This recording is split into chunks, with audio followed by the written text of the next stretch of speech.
Hello, welcome to episode 127 of the Juicebox Podcast. Today's podcast is sponsored by Dexcom and Omnipod, and I have a little excitement when we get to the ads later.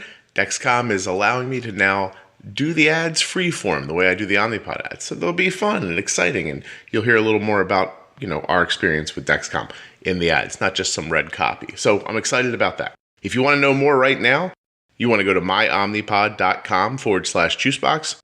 or dexcom.com/juicebox.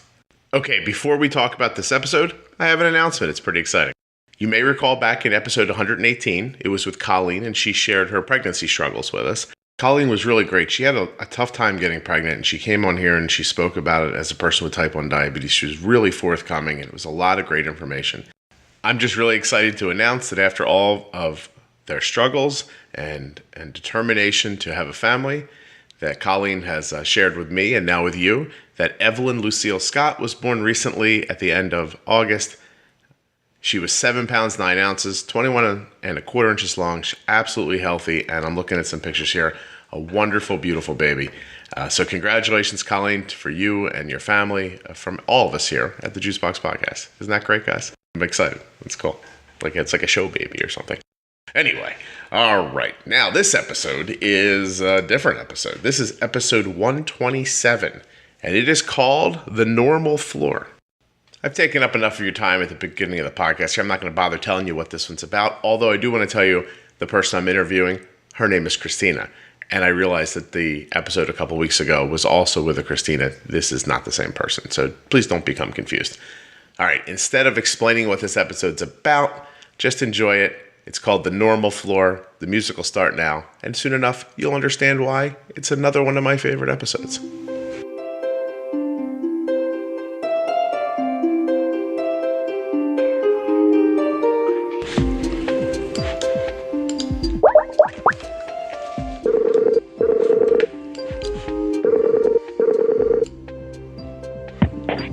Hello? Christina? Hi, how are you? Good. How are you? Good. You sound far away. Do I? Hold on a second.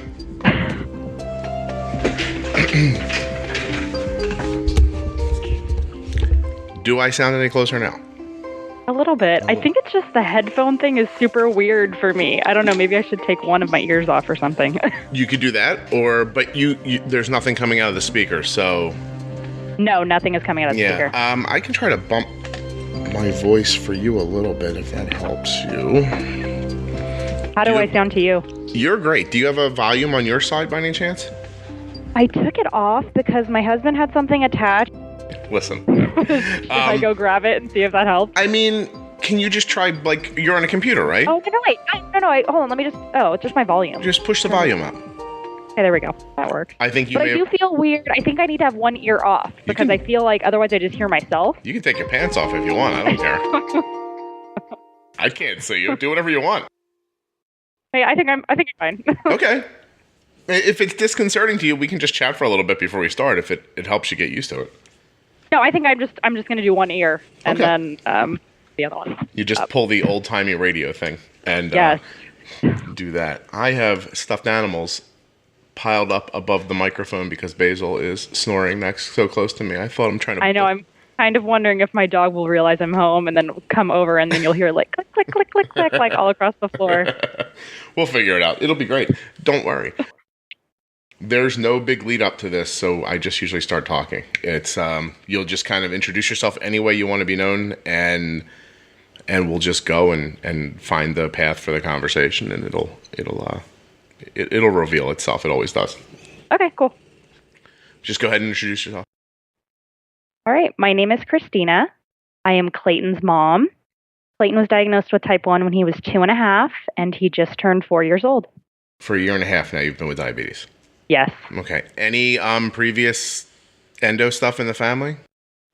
Not at all. My grandma had type 2, and she had a lot of other health issues, but nothing at all from at either side at all. So yeah, we just had an awesome genetic makeup between my husband and myself, and we produced this awesome kid that has type 1. Excellent. Well, listen, I'm assuming Klayton's fantastic, right? He's super awesome. Yeah, there you go. It's perfect. And Klayton with a K? Yep. Klayton with a K. We're We're from California, so the Bay Area here with the Golden State Warriors, we have Klay Thompson on our team, so we have that going similar. And are we gonna just outright say he's named after the basketball player or not? He's not. Okay. We came up with Klayton, and then we had talked about nicknames, and then we were like, oh, that's kind of cool, and so. Do you call him Clay? I actually don't. It's kind of weird. My husband does more, but I don't. I tend to call him by his full name. Oh, okay. I thought you were gonna say like I call him Jimmy, like or something completely offhanded. Okay, so I am trying to remember. You sent me this really cool email. I think of a picture of Klayton eating ice cream. Was that right? Oh yeah. Yeah. And I was like, okay, I see what's going on here. This kid's just doing it the way we do it over here. You guys aren't restricting or like weird carbs. You're just trying to live a normal life, right? We do. I mean, we definitely live like I would say a healthy lifestyle. Just healthy, just all in moderation. I mean, we would do that if he was type 1 or not. Yeah. So, we definitely do, family dinners at home, and then we go out to eat. And I mean, he loves McDonald's and he asks for Subway all the time. And then there's other times when, you have to have scrambled eggs and you can have bacon and you're not going to have a Pop-Tart. That's just kind of a balance of what works, what numbers are looking like and what's better at that moment. What the situation kind of dictates sometimes. Exactly. Yeah, so Arden's she's had a head cold for the past couple of days. So last night was one of those nights where it didn't seem to matter. I just kept giving her more insulin and more insulin and more and more and more. Nothing was working. And then all of a sudden, I think it was like 2 o'clock in the morning, and my wife was like, "Do you hear the beeping?" And I was like, "What?" I was like, "What?" And she's like, "She's low." And I was like, "Oh, okay." So, it took the better part of 10 hours. I basically held her blood sugar around 160 to 180 most of the evening.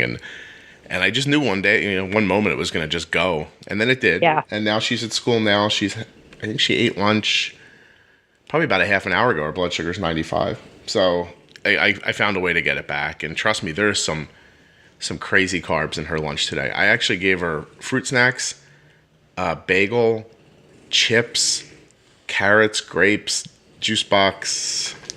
There's some cookies in there. It's like a whole hodgepodge of it. It was like, did you ever pack a lunch like that where you're just like grabbing things from drawers because you're late? You're like, here. And, Klayton's still a little too young for lunch, or for me sending him with a lunch. But my own lunch, yes, of course, I love to eat just ingredients and not really actually prepare a full meal for myself. As you're eating them, you're like, I've just consumed 6 different snacks and I'm calling it lunch. Exactly.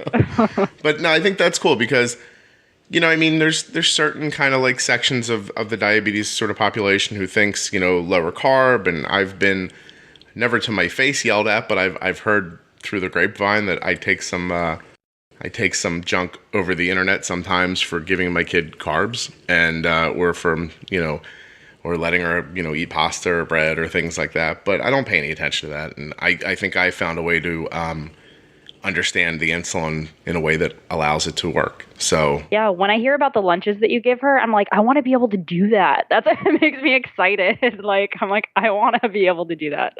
Well, cool. Okay. So, it's so doable that it's just, it really is. We had this thing I think it was the other night, and everything just sort of got messed up. You know what I mean? Like there was, of course, yeah. Like her blood sugar started going up, and then food came, and then it was, it's time for dinner, and everything was just messed up. And I'll tell you, I was literally proud of myself when it was over. And I just, she was 220, and I gave her this big bolus. And her blood sugar started falling, but then there was more food to beat, and I bolused again. And then she wanted more food, and I bolused again. And it all worked out. And I just said that my wife was like, wow, that was crazy. And I was like, yeah. But in the end, if you just stop and kind of pull it apart and look at it in pieces, their blood sugar needed a certain amount of insulin, the food needed a certain amount of insulin, and because I wasn't pre-bolusing the way I wanted to, I needed a certain amount of insulin to cover that. It just, from there, it's just having the nerve to actually bolus it, Sometimes I feel like it's a little bit of knowledge and then a little bit of luck, and sometimes things just work out for the best, and then those days when you feel like you're doing everything quote-unquote right, or as you're supposed to, the carb count was exactly correct, and nothing is right. It ends up being horribly wrong. You're like, this doesn't make any sense. And that's, I think, the times when it can get frustrating as, a caregiver. Oh, for sure. I got lucky today because I sent her a text that said I needed to bolus a half a unit. And She didn't see the text, and 5 minutes later, I realized I didn't want her to bolus to half of the unit. So I just texted her again, and I put arrows up. I was like, don't do that. But it was just, and that was dumb luck. If I would have given her what I wanted, she would have been low before lunch. And it's hard to, I care for Klayton sometimes via text through to like my mom or like to someone else. I mean, we kind of have it where I watch our son 4 days of the week, and then my husband has him 2 of the days, and then he goes to a grandparent on the other day. So there's a lot of like, you're giving your opinion via just Dexcom information and then kind of what I think. And then I feel like sometimes it's just always easier when you're physically there, or at least for me it is. I feel like I can be more bold with my decisions, or I would do something differently if I were physically there. I don't want to make him drop super low if he's with my mom or things like that. So it's always... So your ability to make an actual decision is not affected. Your ability to feel comfortable with what happens if it doesn't go right is affected. Exactly. And yeah. That makes sense. I mean, it really does. And I think because of his age, if nothing else, that, it's not like at 4 years old, he's going to stand up and be like, Grandma, listen, I'm feeling a little low, like let's just, and so, but you're using Dexcom, you said? Yeah, when he was diagnosed and pretty much in the hospital, they had explained, Dexcom to us. And that was something that I knew that I wanted immediately just for peace of mind. At the time, he wasn't in preschool, but he was going to be going there in the fall. So we knew that was going to be something that we would need as a tool just for peace of mind to kind of have that information. That was something we wanted. Cool. Yeah, as great as that is, and that's how I ended up with an Omnipod, thinking ahead to when Arden was going to leave for school. And I just thought, I don't want anybody giving her shots. So I'm going to, we'll get on a pump. And that was sort of the main thing that got us moving on. I still think that whether you're going to preschool or college or sitting at home in your living room, having a glucose monitor and a pump is just, in my opinion, it just gives you a lot of tools in a fight that's, unfair to begin with. So it helps a little bit. I would definitely say in the beginning, it was, kind of that overflow of information, which kind of it's just something different. It's like we didn't have this for 30 days and now we have it. And now what am I looking at? All of these things. And so there was that, but then at the same time, I'm like, I can't, I feel so dependent on it. I can't be without it. I'm like, this kid needs to always be wearing it. I hate the 2-hour window. There's never a good time. It's like, do I do it in the morning? But then there's right after breakfast. What if he goes low after that? Like, do I do it after dinner? But then he's sleeping and I got to poke him 2 times when he's sleeping. So I don't know. I just feel like I just want it to always be it hits you eventually. You always see somebody say online, like, oh my gosh, this happened at the worst time. And I'm like, there's no good time. There wouldn't have been a better time. It's always a bad time, and and I would say this to you too. And I think as time goes on, that 2-hour refresh window, even, we had one the other night that was just, if I told you that Arden got up on Sunday, she had somebody sleep over, they had pancakes, 20 minutes into the pancakes, the CGM just quit. And if I'm being fair, it was on its 3rd week, so it did a good job. It's not like it. Not like it up and went on the 4th day. We were close to 20 days, maybe a little more. And so fair is fair. It's not going to work anymore. And I said to Arden, I'm like, all right, well, we're going to have to swap this out now. And we did that. And then she left for the mall with her friend and my wife. And I said to my wife, I'm like, hey, look. And I grabbed Arden's phone and I was like, hey, Siri, set a timer for 45 minutes. And then I said to my wife, when that goes off, just test and then reset an alarm, so as soon as the Dex is ready to be calibrated, you're testing again. And my wife said at 45 minutes in, she tested and her blood sugar was 117. So, it ended up not being a big deal. It did at the end. Her blood sugar started to trend up again, but we caught it, with the next test. And, testing is... If you test at the right time, it's a reasonable way to take care of things. It's just, it's just not as intuitive as knowing all the time. But I wanted to get back to what you said about the overload of information with the Dexcom. So I think what's interesting is, and I'm going to text Arden here because I would like her to bolus a little more for lunch. I think what's interesting is that, I hope this doesn't sound harsh, but I've heard people say oh, I got a CGM, and then it was just such an overload of information. It wasn't good for my mental health. And I always think well, I mean, yeah, I get that. I can see being overwhelmed by it. And I can even I'm just overwhelmed more than, it's just something that's new. It's wow, I didn't, I don't know what to maybe do with all of this. Or, when it's so new that you're kind of okay, now you're really seeing you knew that there were spikes. You knew that maybe he was getting 300, but you didn't know. I mean, it's obviously good to know information that's what's helpful. Yeah. And being able to see it when it happens, you can just react so much quicker with insulin. Of course. But what I was going to say is that, and not that what you said wasn't completely valid, but what I was going to say is that I know some people's anxiety is worse than others, and I don't want to minimize that. I know that that's it. But at some point in this life, you've gotten this, you've gotten a lifelong disease, and you have to make a decision. Like, where am I going to plant my flag and fight, right? Like, so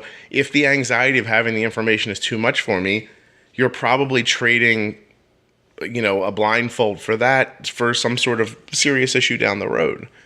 And so if you're going to have to fight a fight at some point, I'd rather fight the fight up front with my anxiety than I would down the road with like serious like complications, if that makes sense or not. But it's understandable, but I don't think diabetes lends itself to like a cross that bridge when we come to it kind of mentality. I think you gotta run out into the bridge, waving waving your sword and see what happens. Sort of like the zombie apocalypse, I think. Because they're going to get you eventually, so you might as well fight today. But so I forget why you're even on the podcast. What's up? Why did you? There was really no specific reason.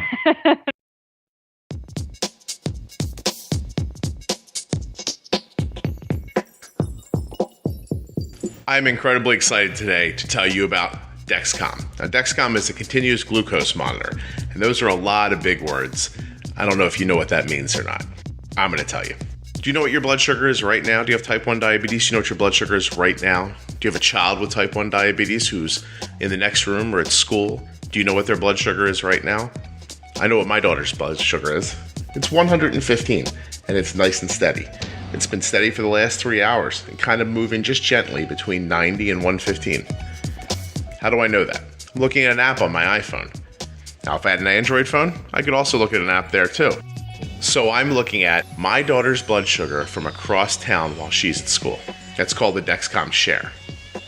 A continuous glucose monitor is exactly what it sounds like. It is a continuous, which means all the time, ability to look at what your blood sugar is or what your loved one's blood sugar is.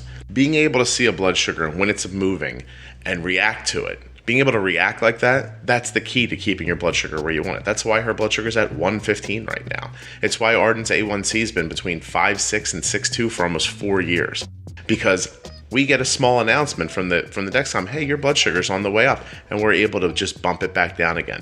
There's no waiting until 3 hours to test to find out your blood sugar's 200 points higher than you think it is, and then you're fighting with it all the time. The bumping and nudging that you hear me talking about on the podcast is possible with the Dexcom Share and Follow apps. It's absolutely spectacular. I really do want you to go to dexcom.com/juicebox to find out more about the Dexcom. You have to.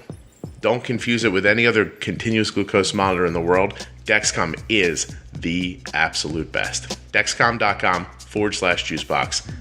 As soon as this episode's over, type that address into your browser or click the link in your show notes. You will absolutely be happy that you did. Please remember these results are mine and yours may vary.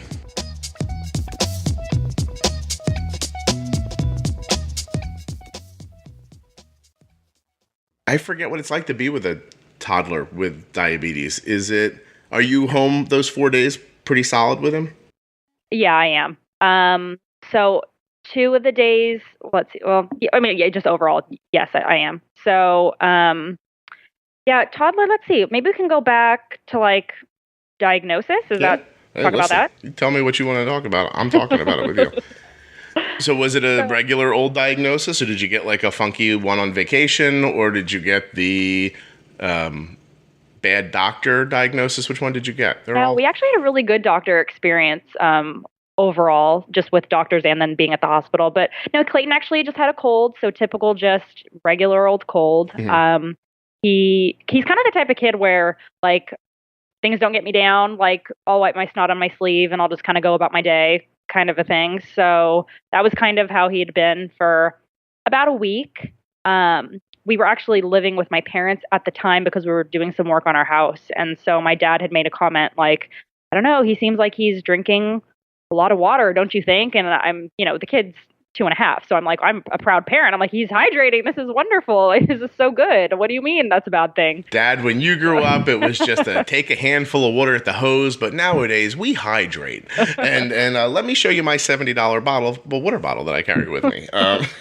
You probably thought your dad was like, you were probably like, oh, look at this guy. He's so sweet. Trying to tell me how to raise my kid. So there was that. And then... Sorry, that's Arden's blood sugar going over 130. Okay. So there was that, and then let's see. He, along with that, obviously, so just logically thinking, there was a lot of excessive urination, and at that point, he wasn't fully potty trained. Mm-hmm. And at nighttime, he had already worn a nighttime diaper because he just seemed to go more at those hours anyway. Yeah. But we're talking bad. I mean, this would be up to his chest, all through the diaper, through his sheet, just so much. Sometimes he would wake up at like 4 a.m, just totally just wet. It's like, well, of course you're not sleeping because you're probably freezing and wet and cold.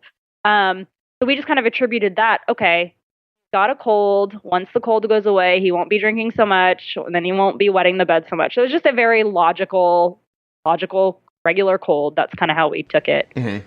And that was about a week, and just wasn't getting any better. It was just kind of weird, and it was like, well, this isn't going away. And then he's always had a really strong system. I mean, he never even spit up as a baby. So there was one night I got home from work, and he just seemed really lethargic, and he actually threw up at dinner. And so I knew, I'm like, something is wrong. That's not him. Like that's way not outside like him. Of his norm. So that was like the tipping point. So it was actually going to be Friday the 13th because, of course. So his pediatrician doesn't actually normally work on Fridays, but I had gone, we have like an online web portal. You can like make your appointment. And so I went on there, and he actually was working at a different location. I was like, that's kind of weird. I'm like, but I love his pediatrician. So like, well, that's great. We'll go see him. We'll set it up for early. Let's get it in there right away. And I had this really like weird thing happen. I'm not the type of like WebMD parent or mm-hmm. person for sicknesses, but I made his appointment, and I all of a sudden, I don't know if it was like a web banner at the top or like something on the side of the web page, but it was I was brought to it. It was like diagnosis in alphabetical order. And I just kind of started scrolling, and all of a sudden I got to excessive thirst type 1 diabetes, and I click on it, and it's like verbatim exactly everything that he had. And I'm like, oh my God. I'm like, I just knew at that moment that like, that's what it was. And so I showed my husband, and he was like, why are you looking at these things? Like, get off the internet. Like, yeah, why? No, obviously. And so I was like, okay, well, I'm like, I will go into the appointment just regularly. If the doctor doesn't say anything, then I'll bring it up and I'll ask. I didn't want to be like going in, like marching, and this is what I think, because I wasn't sure. I kind of had a feeling, mm-hmm. but so I took him the next day, and kind of had gone over with the symptoms and all that kind of stuff. And I could tell his pediatrician was cautious with what he wanted to tell me. Like, he was kind of treading lightly, but that, what you're saying sounds like diabetes. And I said, I know. And he pretty much, I think he like breathed a sigh of relief, like, okay, well, let's do this then. We're going to poke him. We're going to see what's going on. And so the nurse, she obviously poked his finger, and Klayton just sitting there, like watching my phone on, like his lap. He's like oblivious to everything that's happening. Yeah. And he comes back in and says, well, do you know what it was? And I'm like, how would I know? Yeah, I don't even know what it would mean anyway. It's like, well, his sugar, it was over 500. And I'm like thinking, oh, okay, I don't even know what that is, right. But all right. And he's like, so, call your husband. You guys are going to probably, you're going to go stay at the hospital for the weekend. So go home and pack your bag, and I'll call it in and go to, we're in the Bay Area in California. So we actually were sent to Stanford. And so, yeah, he called it in, and we just went right through the ER. We had an appointment. I don't know. I guess that's how it works. And we walked in, and they just took us through, and we stayed there for a weekend. I laughed earlier because when you said, he said, you know what this sounds like? Diabetes. I just thought in my mind, you said back to him, oh my God, do you have the internet too? This is amazing. Because I definitely thought that too. This is great. I used WebMD, and they told me all about it. Well, that's all right. Not terrible. It sounds pretty good. It reminded me of when we went to the hospital with Arden, and we went to the front desk. It was in the middle of the night, and my wife goes, she goes, how can I help you? And my wife says, our daughter has type 1 diabetes. And then she waited for us to say something else. like, and we need this, or because of that. And my wife goes, you know what? I'm sorry. We're diagnosing her ourselves. It's not, she doesn't. And then everybody got flustered for a second. And the woman behind the counter looked at us like, oh, you poor people who have been on the internet, right? And think that you know what's going on. We're doctors. We'll take care of this, you know. But it was just this moment of confusion where she just was like, it was stupid, to be perfectly honest. And I was tired and freaked out.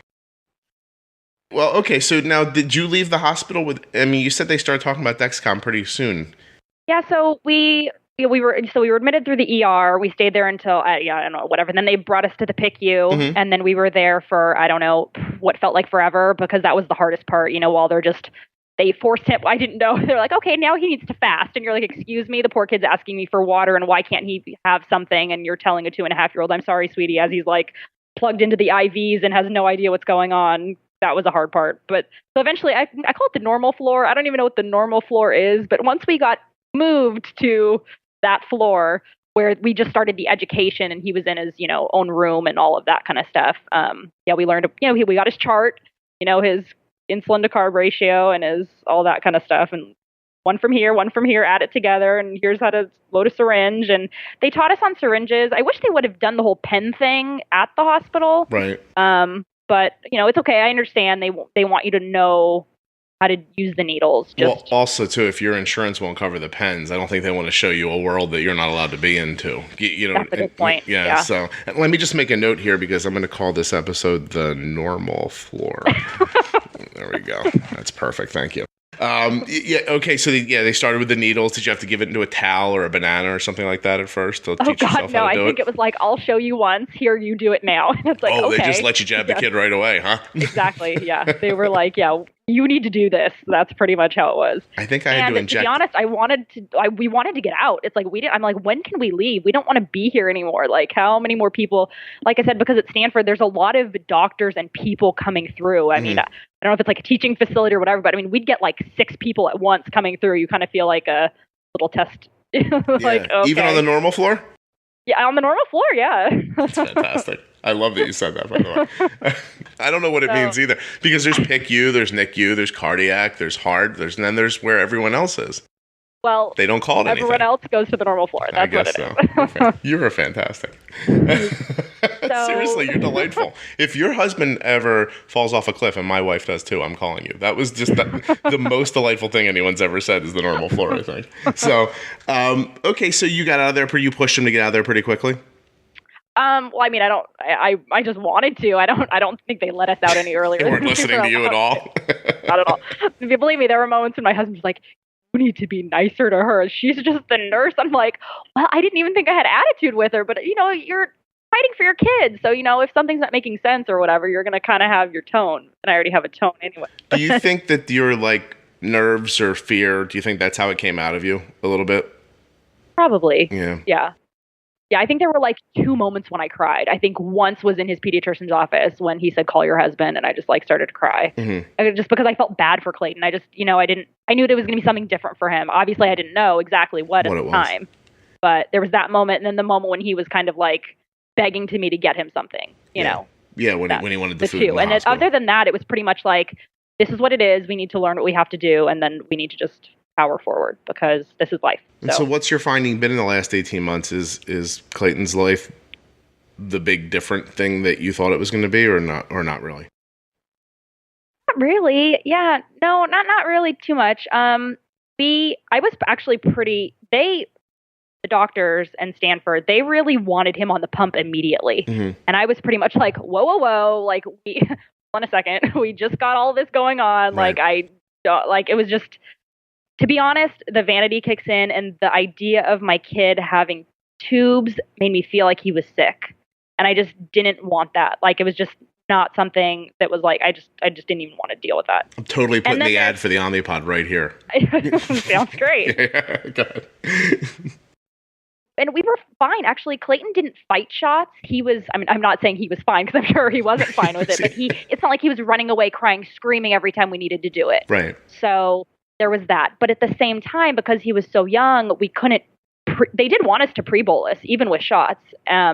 but we weren't able to. I needed the distraction of the meal in front of him to be able to give him his insulin. Okay. Because being so young, he just wasn't cool with me being like, okay, here's your shot. Now let's wait 20 minutes. And toddlers don't want to wait for anything anyway. Mm-hmm. So I think just over time, we realized like, we're not going to be able to get better control unless we're on a pump system. And so it was kind of at that moment that clicked for me. And then I think I was okay with the idea of tubes or whatnot. We liked the Omnipod. My husband felt that it was just too big for our son. Mm-hmm.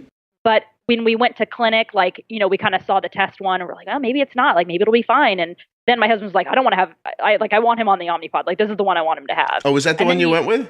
Yeah. So yeah, he's on the Omnipod right now. He's totally where the ad's going.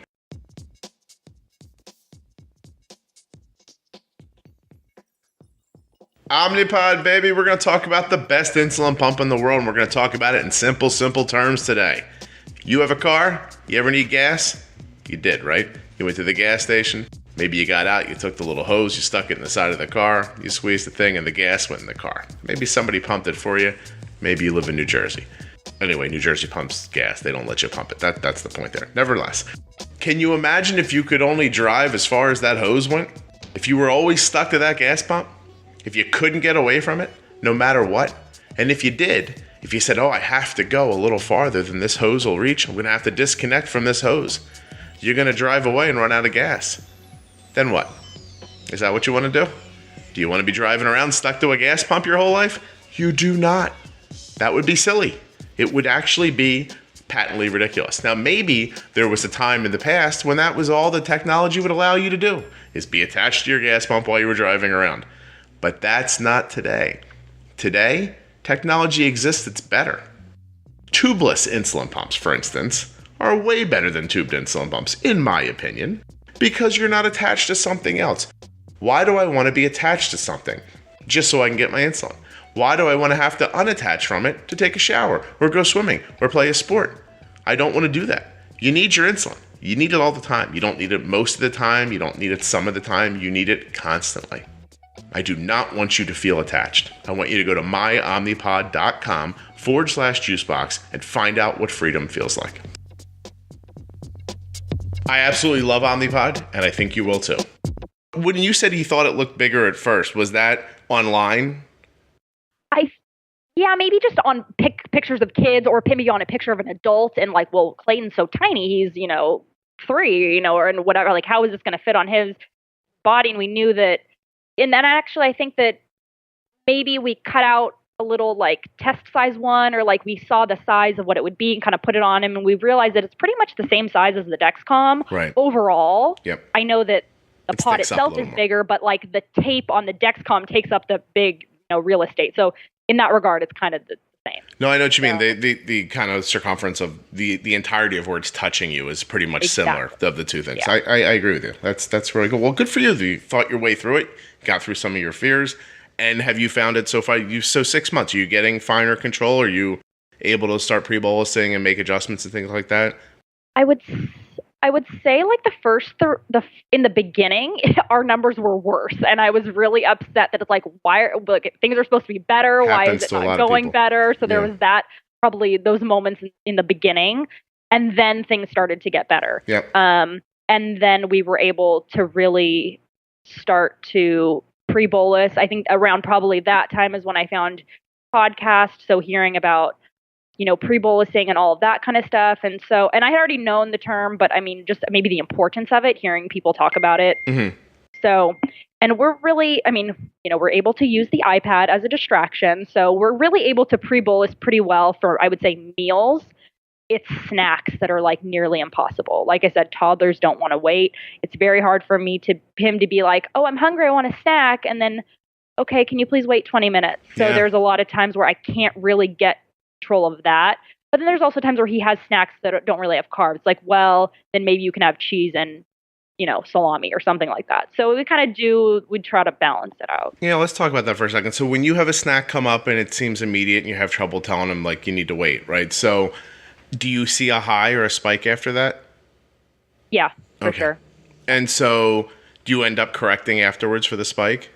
Oh yeah, I don't wait. I mean, yeah, that's the thing with, shots is that you're you were waiting and you were seeing 300 or you're seeing high on the Dexcom for hours until you're allowed to then. Yeah, we tend to give, we just punch the numbers.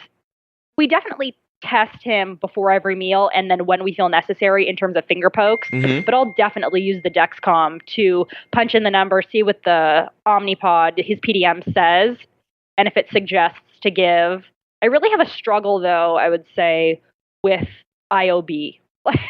Like understanding how valuable. No, it's more so I struggle with when to trust it. There's times where I feel like it could say 0.9 is left, and that does jack for him. Nothing. It doesn't even move it one click of anything. And then there's times where 0.15 will be like either he's going to be okay or low, where that makes all of the difference. And it's so hard. Like, when can I trust it and when not? And so that's, I think, part of what I just kind of need to learn. Maybe it's also about his insulin that he takes, and then also how long it's actually working versus what's inputted into his meter. Right. Because those numbers are all just sort of arbitrary. Like, whatever your insulin action time is in your pump, I mean, do you really know that that's true?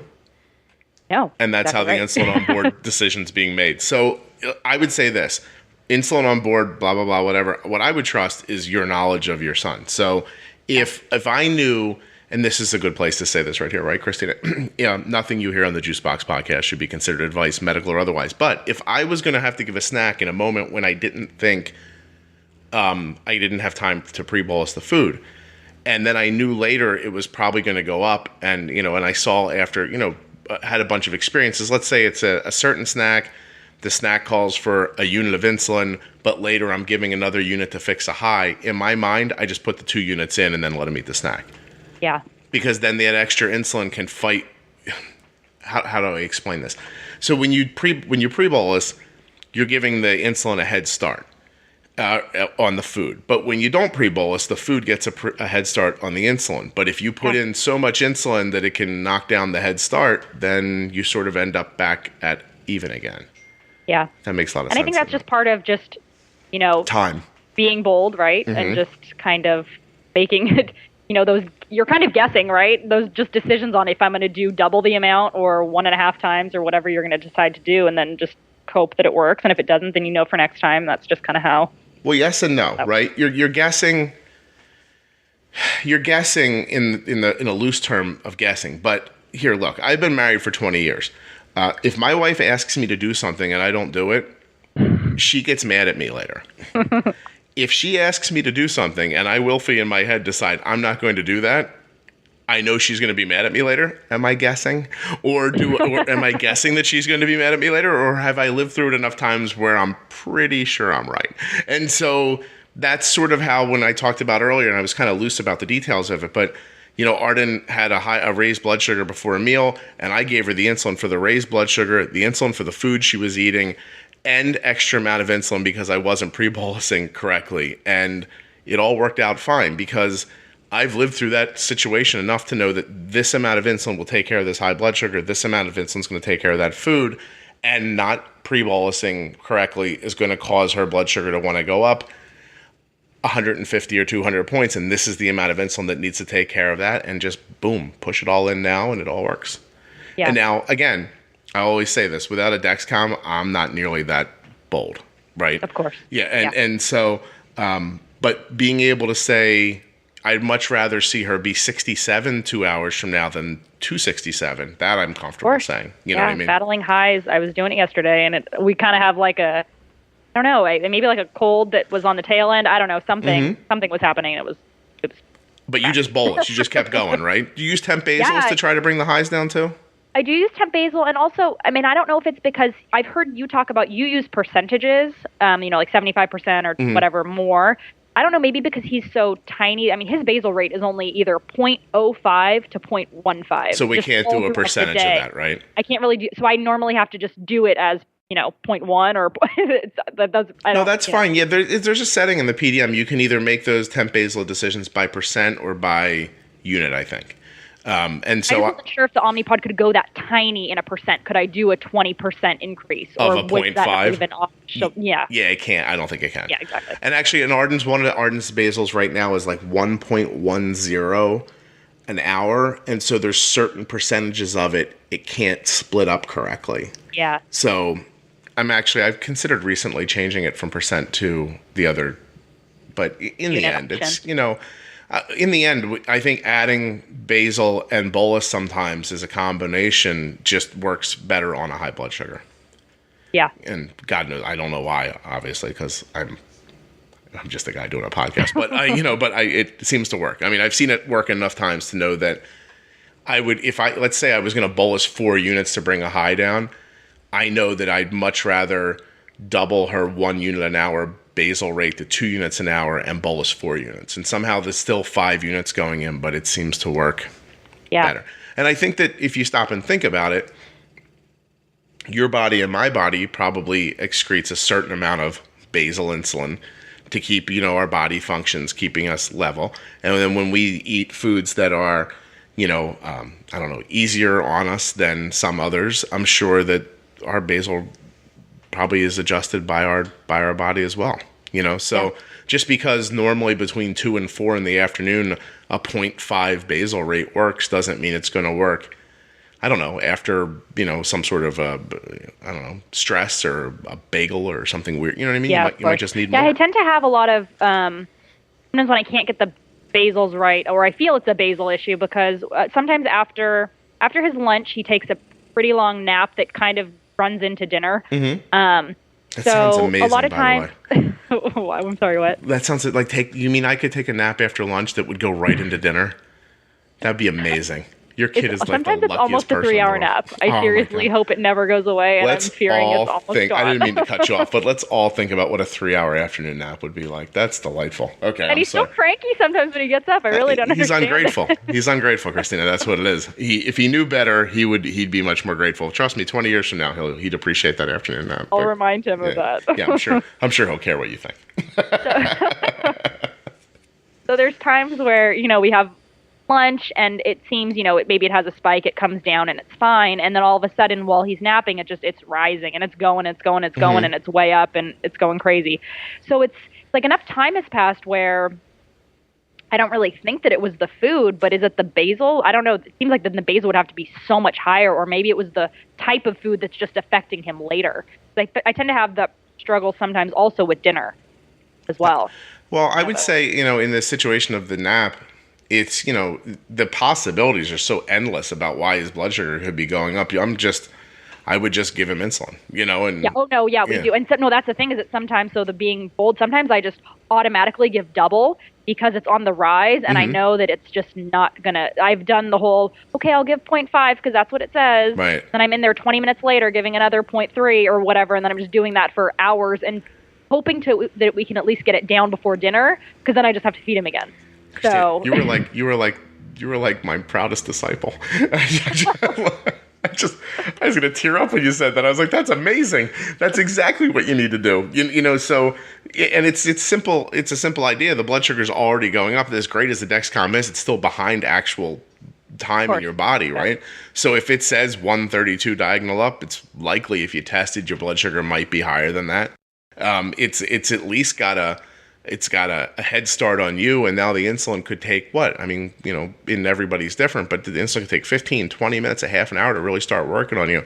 And if you think that, okay, 132 diagonal up, let's say that the insulin starts working in 20 minutes and you're rising at, 2 points per minute, then 20 minutes from now, you're going to be 40 points higher. Now your 120 diagonal up is 160 diagonal up. Yeah. And now the insulin's finally starting to work, but you only gave enough insulin for the 120. What about the other 40 points? And what about the other... It starts coming down, yeah. Yeah, and what about the other 40 points that are going to come while the insulin really kind of kicks in and gets working?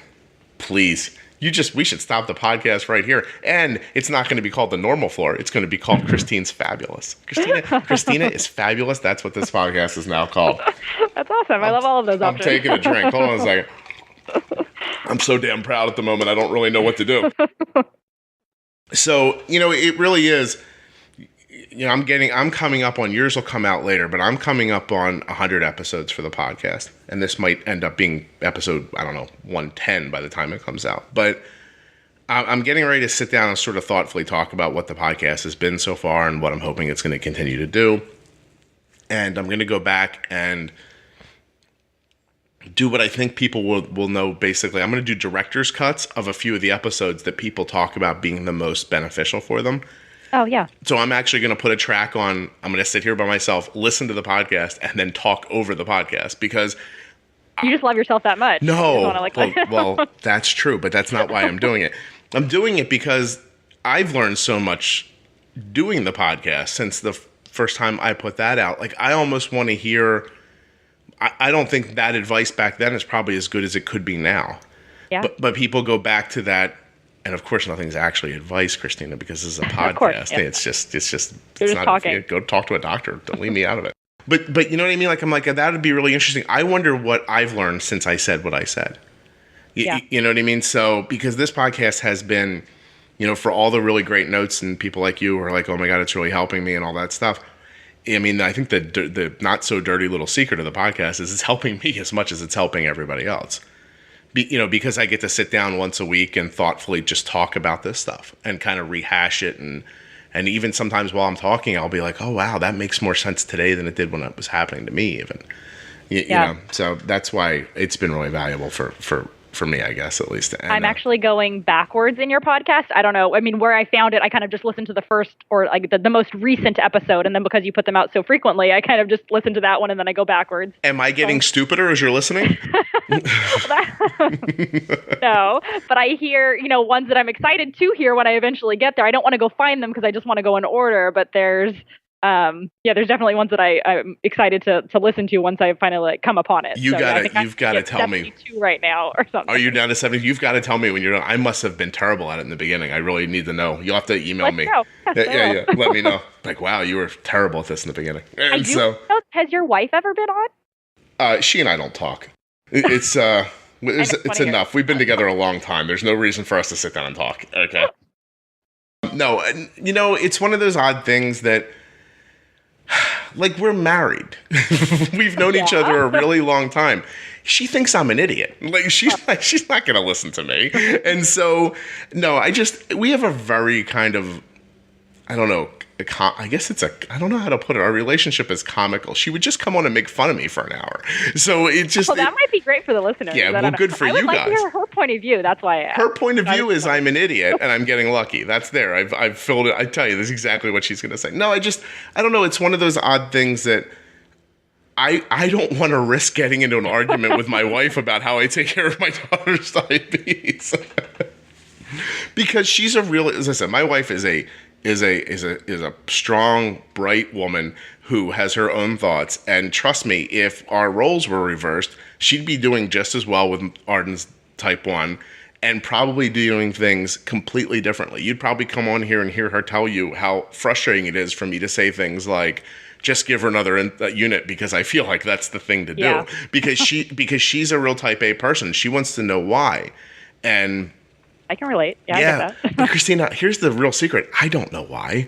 Like if I knew why, I'd write it down and I'd tell her. I'm not trying to mess with her. So I just don't know why. I know the vibe I get from this and I know how to do it and it works. But to tell somebody, that's why the podcast ends up being so valuable, because you can listen to the conversations and glean from it what you need. If I sat down and just tried to be like, here's the instruction book for this idea, I would not be the person to give that information. I'm not good at that. You know what I mean? But I think that the way I am good at this translates very well to real life, because I feel badly for people who I hear like they're keeping logs and writing things down and say, like going back and looking at, my brain does not work like that. And it sounds like a lot of time. You know what I mean? And I'm already very busy. I have a question about Arden. So now I know that you probably mostly are the caregiver, but does she take on any of it, or does she have any, or is she just too young and doesn't have to worry about that as of now? So I would say this. I would say that our theory about diabetes has definitely been handed off slowly, and that the passage of time will teach her. And I see that absolutely happening. It happens little bits at a time, day after day, in ways that sometimes aren't even completely visible or quantifiable, but she gets better at this all the time. Have I ever sat down and said to her, hey, when this happens, you'll do this and you better remember for next time because of that? Never. But have I texted her and said, hey, your blood sugar is 160 diagonal up. What do you think we should do? Or what do you think I'm going to say? And she'll say something like, oh, I think you're going to say this. She's usually pretty close. Yeah. So I take that as an indication that my idea that we're passing it off slowly is working. I know there are plenty of people who are like, they just give it to their kids and are like, here, they'll take care of it.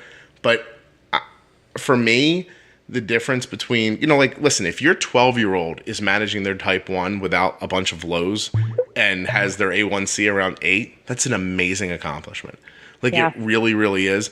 I'm not willing to teach it in a way that has her A1C 2 points higher than I can keep it. But at the same time, I totally recognize that she needs to be able to do this. So it's listen, if I get hit by a car tomorrow, she's in trouble. Like, I'm not going to say, she'd be like, I don't know what to do.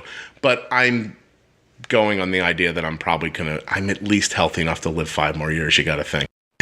So, though I look at myself and maybe not, Christina, but I think I can. I think I can make it 5 more years, right?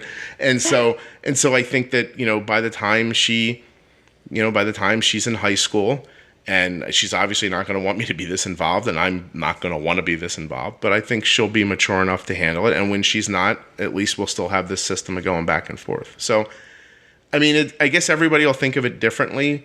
For me, if Arden, I don't even know, like, I don't want to undervalue or overstate another disease, but if Arden got, some weird disease where she had to have a breathing machine constantly or, a heart monitor with her or something like that, like, I would not have just handed it to her when she was 3 and been like, good luck. Go get them. You know what I mean? So it's working out fine so far until it doesn't work. And then I'll have to get on here and be like, wow, that did not go well at all.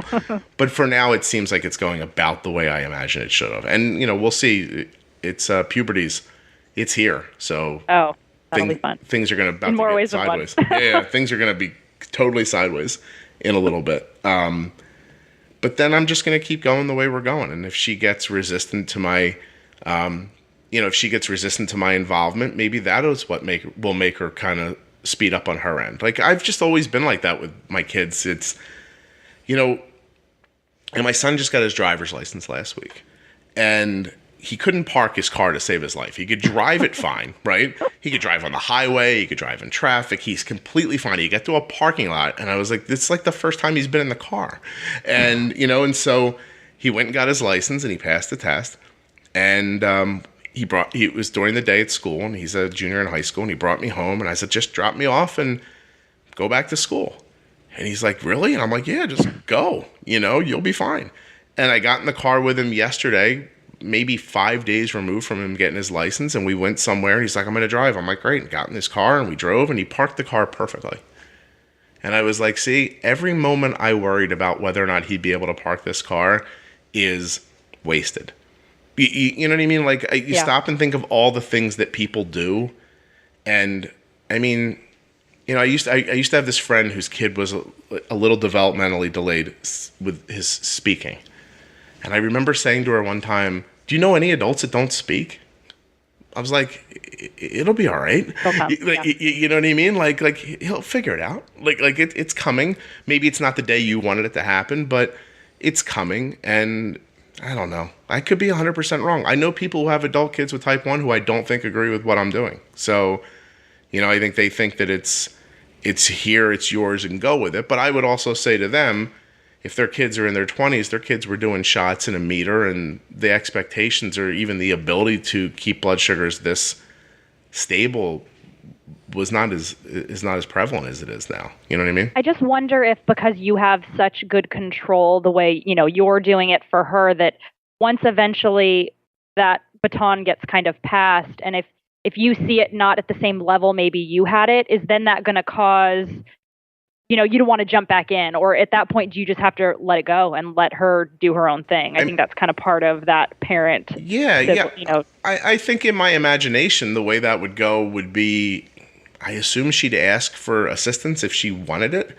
Yeah. And I assume that if, as the person who's given everything of who he was to raising a child in his life, if I saw it getting completely out of control, I would probably gracefully say, hey, look, you seem to be struggling a little bit here. Is there anything that you could, I could help you talk through and maybe we can figure it out. Who knows? Maybe she'll come on the podcast when she's a teenager and like you're calling now, or like sometimes people get on and they're like, hey, I don't know how to do this. Maybe she'll get on and say, hey, I don't know what's going on with this, and we'll talk it through. Because the podcast should be called Scott Doesn't Really Know Very Much, because I'm not great at this.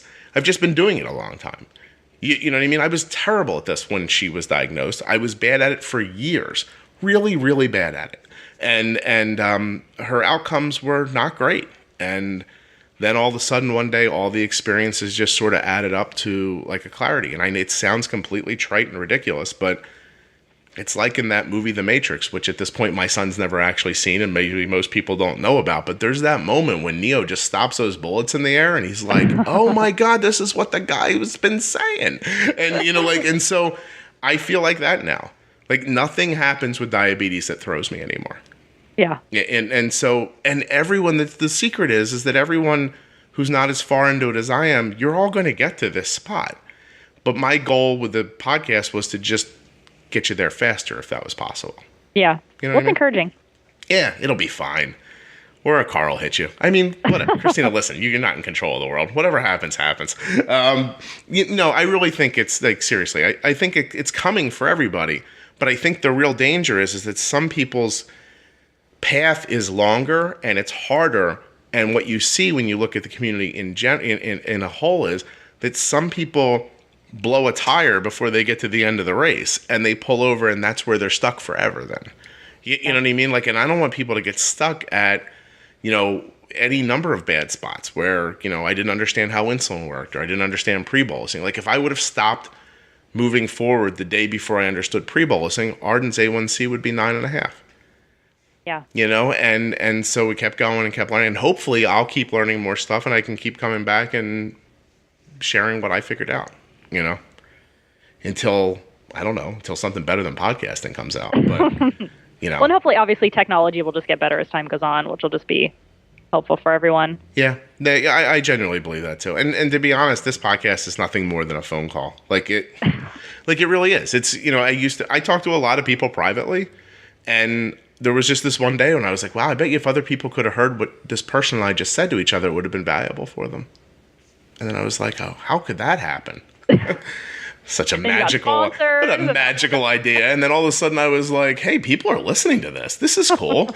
And all that kind of stuff. And then I was like, dear Omnipod, you want to put an ad on a podcast? And they were like, right on. And I was like, get out of here. That's crazy. These are just my phone calls. And so what I really need to do is get somebody to sponsor my phone calls. That would I would make a mint there. I'm on the phone a lot. I don't even mean with people with diabetes. I just mean in general. Can you imagine if you called my house and you heard, hello, and then all of a sudden a voice kicked in and went, this phone call is sponsored by Omnipod. That's for sale if anybody wants to buy it. That's like a thing still? I don't know if that's a thing, but I would totally sell that if it was. It'd be great. Like, can you imagine you called someone's house and you heard this ding, and then it was like, if you need a soft mattress, call 1-800. And then all of a sudden, the person you called was there. By the way, I'm patenting that idea right now. No one steal that. Great. All yours. Yeah. You're not excited to get into the phone call advertising game, Christina? Are you sure? I just have a cell phone. Whenever they write, put your home on, I'm like, I don't have one of those. How is it living in the most beautiful place in the world? I'm born and raised, so It's amazing to me. I don't get why anyone would ever want to leave, and I totally get why people want to come over here. No, the other day, my son's been... we think he's probably going to play baseball in college, but he's 5'11". So he's a very good player, but he's 5'11". So that might sound... Is that short for baseball? It's short for some people. So he basically is a really good student. So he's been kind of focusing on sort of the higher academic schools. And, he spent his whole winter going around working out all over the Northeast, and he's fairly comfortable that a few schools care enough about him, he'll probably get a place to play and go to school in good schools. But the other day, I said to him, I was like, Pomona's a great school. And it's warm there. I was like, you ought to just email the coach and be like, yo, what's up?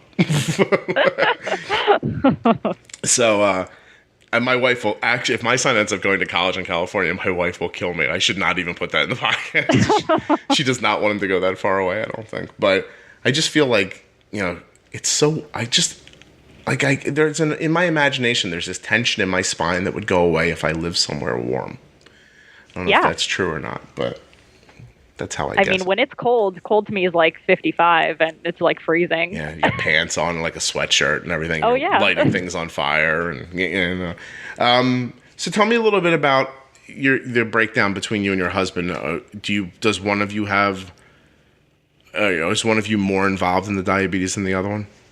I would say in the beginning we were definitely, both doing everything and both, bouncing, I guess, ideas off and making decisions together, probably because we were scared for one person to make any one decision. Right. And then over time, I think it just naturally progressed to where I do it more. I think that just kind of has to happen. I think that sometimes too many cooks in the kitchen, it just doesn't really work out too well. On days when, like I said, my husband does solely watch him for the 2 days that I am at work. So he makes all of those decisions. It's not like he's calling me, asking me what should I do. So he definitely knows how to care for him 100% when he's with him on those days. And then when they're my days, I'm the one that's kind of in charge doing what I do. When I feel that I find like tips and tricks or like something that maybe I've learned and like, oh, we should implement this is how it should be, I kind of had to let him know, explain to him the whole idea of pre-bolus and why this is so important. And you can't get frustrated when you see a spike because there's a reason why it's there. Like you need to understand a little bit more of the backstory of those things. So I think that's just kind of education that kind of I've had to teach him, that I've learned. And that's just helpful for everyone. And I kind of, try to, teach my mom things too. It's a little bit harder for a grandparent or when you're not living with it every single day, just giving little bits of information. I feel like you're always leaving something out. Listen, I'm comfortable my mother-in-law will never hear this, but 10 years in, if my daughter's low, she brings her carb-free stuff, and if she's high, she brings her stuff with sugar, and I'm like, you're never getting this. So, my dad still always does that. Oh, he can have that, and it's like, yes, he can eat the popcorn. It's fine. It's okay. And I don't blame anyone, but no, I understand. No, listen, I think you just said something that's so like important a second ago, and I would say that I find it heartbreaking and not disappointing. But when you see somebody online or somewhere say, oh, like, they show like a spike on their graph, and then the answer ends up being, well, that's diabetes. And I'm like, no, not really. And, like it is, I get that idea. Like, I just we talked about it earlier, Arden's blood sugar was really high overnight. But or in the evening last night, but I kept at it and I kept pushing and I kept pushing. And the real truth is, there'd be no way for me to know this, right? But the real truth is, if I could have tripled her basal rate and bolused 3 times as much as I did at 7 p.m. last night, her blood sugar would not have gotten high. Now, I don't know how, as a human being, to make that leap. I couldn't have. So the answer that diabetes does sometimes do crazy stuff that you can't predict is 100% true. But there is a way to stop what's happening. It's just maybe not reasonable to do. And that I don't know if that made sense. And now we're getting up on an hour and I'm feeling pressure to finish what I'm saying. But like so we might have to go a little longer. But do you know what I mean? Like it's just because you don't know the answer doesn't mean there's not an answer. Of course. Right. And even though it would have been nuts for me to bolus 6 units of insulin last night when I saw my daughter's blood sugar go 140 diagonal up, that would have been insane. It turns out that probably would have been the right thing to do. I know. But there's no way for me to know that. Of course. Right. So I spent the hours until the mid-morning, like doing what you were just saying. Like, oh, here's, but I was being aggressive. I wasn't just like, here's a half unit. I was like, here, bolus 2 units, double your basal. And then it would sit at 180 or 160. And I was like, it's going to come down. It's going to come down. It's going to come down. And then an hour would go by and I'm like, it's still 180. And then I was just, it was like, and I was like, bolus again, like 2 more. I just kept going. 2 more. Because I kept thinking, like, look, if it falls, she'll drink juice or something like that. It'll, if it goes too far the other way. But I think that's an important idea to wrap your head around. It is, if something's happening with it and you can't figure out how to stop it, fix it, adjust it, make it the way you want it, whatever you want to call it, that doesn't mean there's not an answer. That just means the answer's not apparent to you at that time. And so one day it will be. And then you'll be living on the normal floor. I've been dying to say that again. I'm sorry. And it's cool that I want to say this, and I want to hear a little bit back from you about it before we finish up. But you are so far advanced in this from where I was 18 months into it. And I'm not looking to have my apple polished here or anything like that. But can you talk a little bit about how you fast forwarded to this spot so quickly? Because you said some heady stuff about management, and you're working with a 4-year-old who's only had diabetes for a year and a half. I feel like I'm slow, so that's like a compliment. Thank you. I don't know. I think I want to set him up for success. I want his body to be in the best shape that it can be. And believe me, there's obviously times where he's in the 300s and that happens from a spike from a meal. It's not like I'm living in, under 130 over here. So, no one's living like that all the time. No one.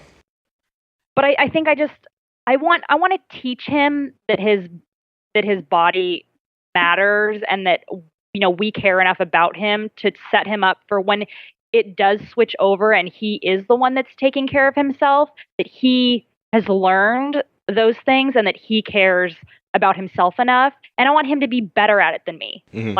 That's what I want for him. Yeah.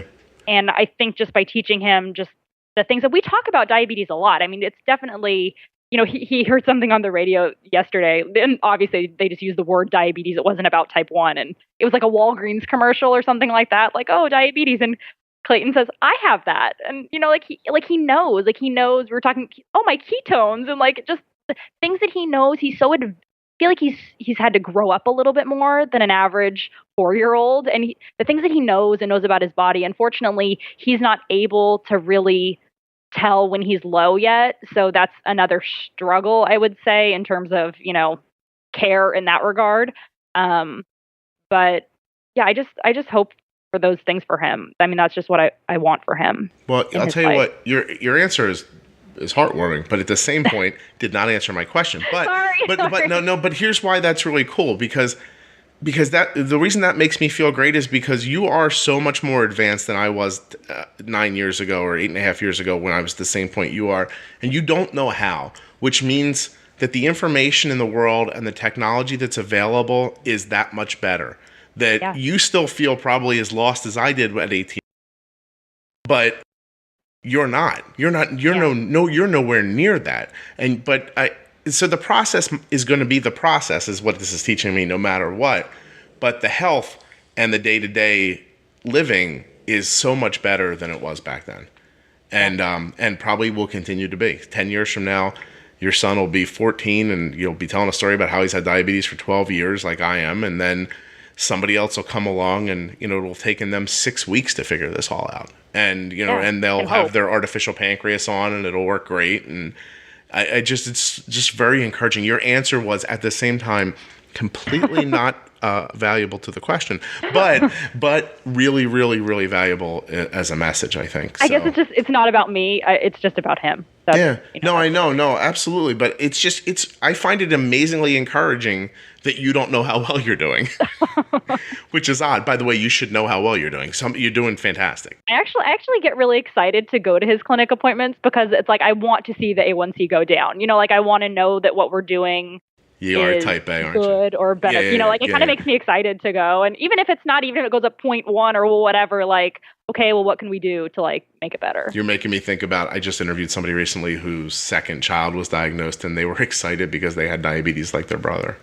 And I was like, wow, there's so few places in life where someone would make a statement like that. And you don't hear a lot of people go I can never wait to get our quarterly doctor's appointments. They're fantastic. But I do know what you mean. And I really do. I'm with you. I get it. And it's, so that dread that somebody else might be listening F you. But you know what I mean? That dread that person is feeling right now, once you get all the pieces in place, it turns into what you're talking about. Hey, I feel like I know what I'm doing.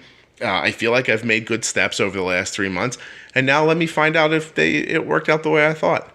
And, and I, up until very recently, I've been using Arden's Dexcom Clarity app on my phone to tell me what it thought her A1C was going to be, and I've had a lot of luck with it being pretty accurate to what her A1C is actually been, but I think enough people had discrepancies that Dexcom's working on that function. I know, I was so bummed. I used that actually to kind of check myself, and it was so upset when they just took it away recently. I was like, oh man, it was now I kind of just have to pay attention to the average. And remember where it was, and then know if I'm close to where it was the last time when it was on a couple weeks. And I genuinely, and I don't know anything, but I genuinely believe it's coming back. I think they're just working on making it more. Think so too. But it was literally my favorite part about the app. Yeah. So they should know, if you're listening to Dexcom, I don't use the app as much as I used to because you took that function away. So really, you should have called me and asked first. I would have told you what I thought. But no one cares what I think, Christina, and I think that's the message of this podcast. Yeah. Definitely not my wife, which is why she'll never be on. Or maybe she will be one day when I'm completely comfortable. She's not going to out me and tell everyone every stupid thing I do in my life because it'll delight her to do that. Like, I got up off the sofa the other day and she thought the way I walked away was funny. 36 hours later, I'm still being mocked over this. And I can't... I can relate to these comments. I'm sure you can. Oh, my God. Well, I really genuinely appreciate you reaching out and coming on the podcast. Thank you so much. Thanks for having me, Scott. You were great. What headset are you using, by the way? My husband's a video gamer, so to be honest, I don't know. It's huge, and it's got a microphone thing, and I stole it from his room. You probably look ridiculous. To everyone listening, Christina's like the third or fourth person who's stolen their... to be honest, Christina, other people stole them from their kids, but okay, yours came from your husband. But apparently gamer headsets work really great for podcasts. So if you're thinking of coming on later and you've got one, you're already halfway set up. Thanks again. I really appreciate you coming on. Well, thanks, Scott. All right, everybody, look. Summer's over. I'm back. I'm not running around like a lunatic anymore. I know I missed last week with the podcast. I feel bad about that. Don't get me wrong.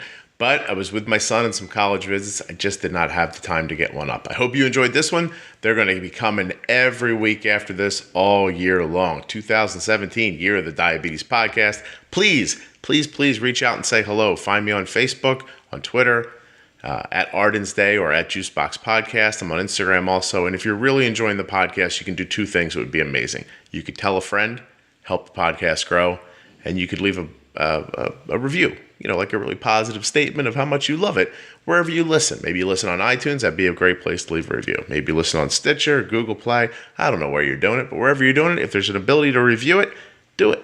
If you're loving it, tell somebody else you're loving it. That's how the information is going to get around. All right. Thank you so much. Remember that nothing you hear on the Juicebox Podcast should be ever considered as advice, medical or otherwise. I will see you very soon with the next episode.